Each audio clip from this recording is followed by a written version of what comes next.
Attention. If you are faint of heart, stop watching this video immediately.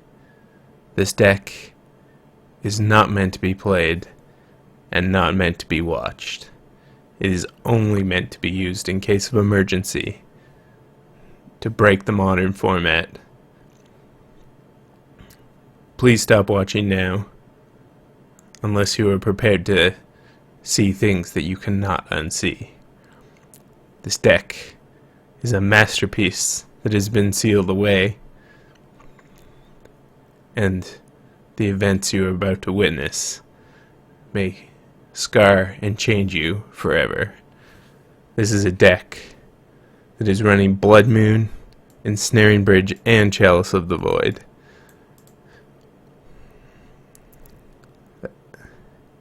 The sickness of it all. The person who came up with this deck went mad, and also was given many wedgies by disgruntled opponents. Anyways, so we have this Jeskai Thopter prison deck that is basically a mono red hate deck, splashing for Thopter Foundry.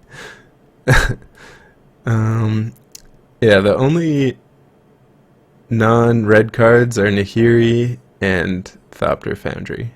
Although Nahiri's technically red, but you know what I mean. It's white, this is blue. So basically mono red splashing for Thopter Foundry. So the idea of the deck is to accelerate out Blood Moon or Ensnaring Bridge with either Simian Spirit Guide or Mox Opal. Same goes with Chalice. You can also accelerate that out on one, which is also good against a large chunk of the format. Then once you've deployed one or all of these threats, you are free to assemble the Thopter Foundry, Sword of the Meek combo, make a bunch of Thopters, and the best part about this is how good Thopter Foundry works with Ensnaring Bridge. You can make your Thopters, draw your card for the turn, attack with your Thopters, and then play your card, and then your opponent won't be able to attack, but you will. Mishra's Bauble is pretty good for filtering your draws, enabling Mox Opal, and etc. Darksteel Citadel in here to enable Mox Opal can also enable Thopter Foundry. Engineered Explosives is kind of a catch-all answer card. Nahiri is sort of the value card of the deck, and a big portion of why it's in here is because of hate cards that are so good against the deck, like Stony Silence. Nahiri is great at answering Stony Silence and Rest in Peace, which are fairly common enchantments that wreck the deck. Rest in Peace means you can't combo with Sword of the Meek, and Stony Silence just gets everything. So yeah, Blood Moon, splashing Thopter Foundry. You're going to want to get Plains and Island early on, but you also have Mox Opal to fix your mana, which can be useful if you need to cast Nahiri or Thopter Foundry. That's basically the main deck. Faithless Looting is great for finding your important cards early and also emptying your hand for Ensnaring Bridge. Even though it's not great with Chalice, it's still worth it, I would say. Yeah, so that's the main deck. The sideboard, we have Grafdigger's Cages for against Dredge. We want to stop Ancient Grudges from being able to be cast, and all the rest of their things. Pithing Needles for Planeswalkers, mostly, since they can be pretty good against the deck. For example, Liliana the Veil, getting up to alt, and then eating all your permanents. This is more of a soft lock kind of a deck rather than Lantern Control.